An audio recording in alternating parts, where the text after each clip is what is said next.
আজকের পরিবেশ চারিদিকে তাকালে দেখা যায় সবাই নেতৃত্ব চায়, নেতা হতে চায়। যে কেউ নেতৃত্বের স্থানে বসে পড়ে আর মানুষ তাকেই গ্রহণ করে নেয়। দলীয় ক্ষমতার কারণে, অর্থনৈতিক সচ্ছলতার কারণে, বিভিন্ন কারণে মানুষ আসল যোগ্য ব্যক্তিকে এই ব্যাপারে খেয়াল না করে যে কাউকে নেতৃত্বের স্থানে বসিয়ে তাকে ফলো করা শুরু করে, তার প্রতি স্বতঃস্ফূর্ত সমর্থন জানায়।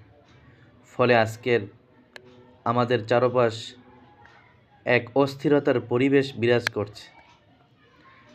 অনৈতিক আচার আচরণে চারদিক ভরপুর হয়ে গেছে। এই সমাজকে সুন্দর সমাজে প্রতিষ্ঠিত করার জন্য,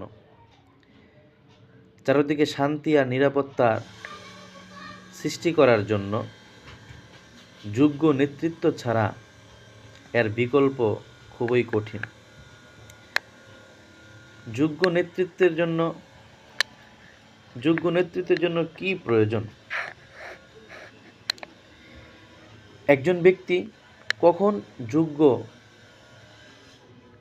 হবে যে সে নেতা হতে পারে, মাননীয় হতে পারে? যখন তার ভিতরে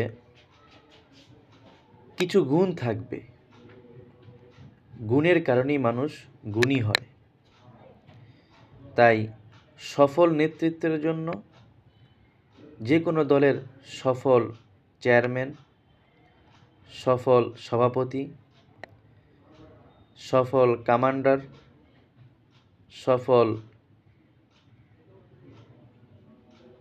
ব্যক্তিতে পরিণত হওয়ার জন্য যুগে যুগে বিভিন্ন জন বিভিন্ন রকমের গুণাবলীর কথা বলেছেন।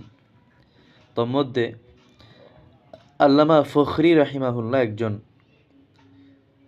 বড় বিখ্যাত বুজুর্গ ইসলামী আইন বিশেষজ্ঞ ছিলেন। যিনি বলেন যে একজন ব্যক্তি তার নেতৃত্বের পিছনে কিছু গুণাবলী থাকা প্রয়োজন। তিনি বলেন সেগুলোকে একত্রে তুর্কি সামরিক বিশেষজ্ঞদের কেউ কেউ এভাবে বলেছেন যে একজন কমান্ডারের মাঝে পশুর গুণাবলী থেকে 10টি গুণ থাকতে হবে। 1 নম্বর, সিংহের দুঃসাহস, তার ভিতরে থাকতে হবে উঁচু স্তরের সর্বোচ্চ দুঃসাহস থাকতে হবে। 2, শূকরের আক্রমণাত্মক মনোভাবও প্রয়োজনে প্রকাশ করার ক্ষমতা তার ভিতরে থাকতে হবে। 3, শিয়ালের কৌশল। 4, কুকুরের ধৈর্য, অর্থাৎ যদি কখনো কারো দ্বারা আঘাতপ্রাপ্ত হয়, কুকুর যেমনভাবে তার জখমের উপর সে খুব ধৈর্যের সাথে থাকে, চেঁচামেচি সে করে না, ঠিক তেমনিভাবে কুকুরের সেই ধৈর্যের পরিচয়, সেই গুণটা নেতার ভিতরে থাকতে হবে। 5, চিতার ক্ষিপ্ততা। 6, বকের মনোযোগ। 7, মুরগির দানশীলতা। 8, মুরগির মমতা।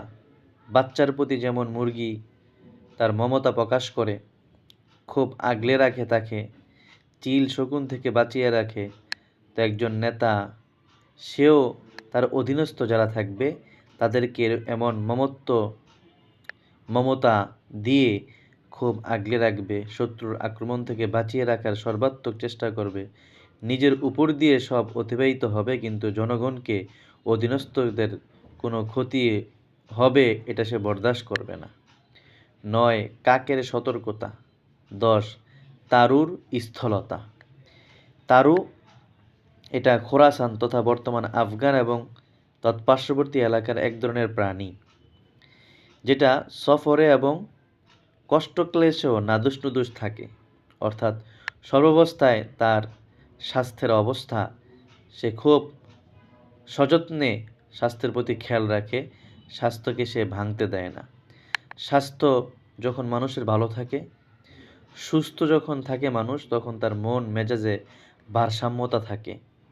তার দ্বারা বড় বড় কাজে ইনসাফ এর সাথে কাজ করার তার তৌফিক হয়, ইনসাফের সাথে সে কাজ করতে পারে। আল্লাহ সুবহানাহু ওয়া তাআলা আমাদেরকেও এই গুণগুলোর প্রতি খেয়াল রাখার তৌফিক দান করুন। যাদেরকে আমরা নেতৃত্বের কাতারে বসাতে চাচ্ছি, তাদের ভিতরে এই গুণগুলো আছে কিনা। সময়ে সময়ে যখন যে গুণের প্রয়োজন পড়বে, সে এই গুণগুলো প্রকাশ করে মানুষের পাশে সুখে দুঃখে দাঁড়াতে পারবে, এমন ক্ষমতা তার ভিতরে আছে কিনা, ওই বিষয়ে খেয়াল করে তাকে নেতৃত্বের আসনে বসানো উচিত। শুধু জোশের সাথে নয়, এক্ষেত্রে হুঁশের খুব প্রয়োজন।